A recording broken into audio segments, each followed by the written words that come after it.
Hello, আসসালামু আলাইকুম। সবাইকে ঈদের অনেক অনেক শুভেচ্ছা। ঈদের দিনে সকালবেলা সেমাই থাকা তো চাই। আজ আমি আপনাদের সাথে শেয়ার করছি সেমাই দিয়ে শুকনো জর্দা সেমাই রেসিপি। তো চলুন ঝটপট রেসিপিটি দেখে নেই। এখানে আমি 1 প্যাকেট সেমাই নিয়েছি।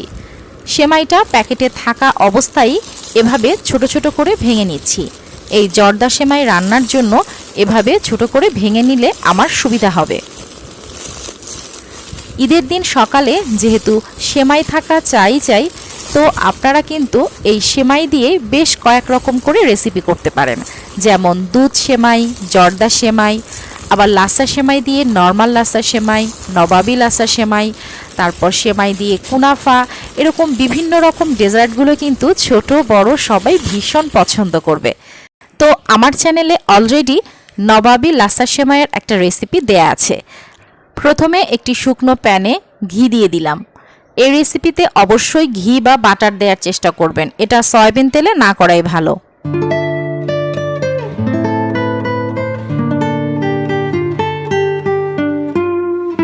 এখন দিচ্ছি ভেঙে রাখা সেমাইটা একটু ভেজে নিচ্ছি। চুলোর আঁচটা কিন্তু একদম লো মিডিয়াম করে দিয়েছি, তা না হলে এটা পুড়ে যাবে।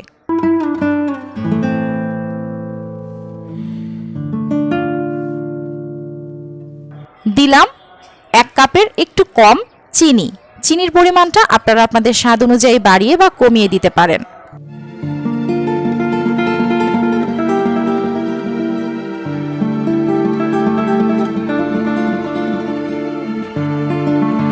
দিচ্ছি কিশমিশ, পেস্তা বাদাম।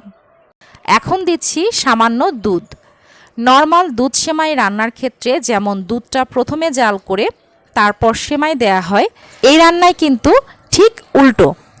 আগে সেমাইটা প্রসেস করে দেন দুধ দিচ্ছি, এবং দুধের পরিমাণটা কিন্তু খুবই সামান্য, মানে যাতে করে সেমাইটা একটু সফট হয়, ভেজা ভেজা হয়।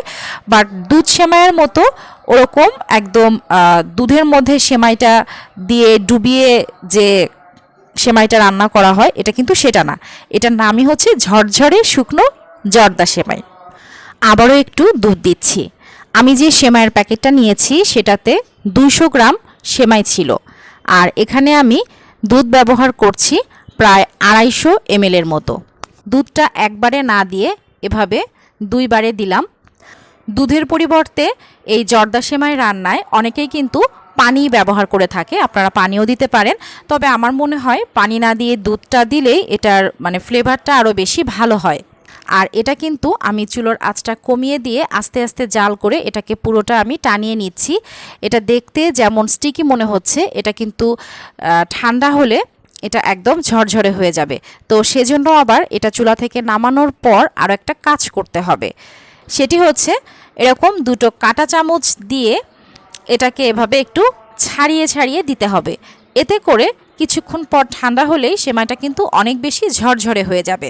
তো কেমন লাগলো আমার এই ঝটপট ঈদ স্পেশাল ডেজার্ট রেসিপিটি? যদি ভালো লাগে তাহলে এক্ষুনি আমার চ্যানেলটি সাবস্ক্রাইব করে পাশে থাকা বেল আইকনটি বাজিয়ে দিন। তো আপনারা সবাই ভালো থাকুন, সুস্থ থাকুন, আমার জন্য দোয়া করবেন। আল্লাহ হাফেজ।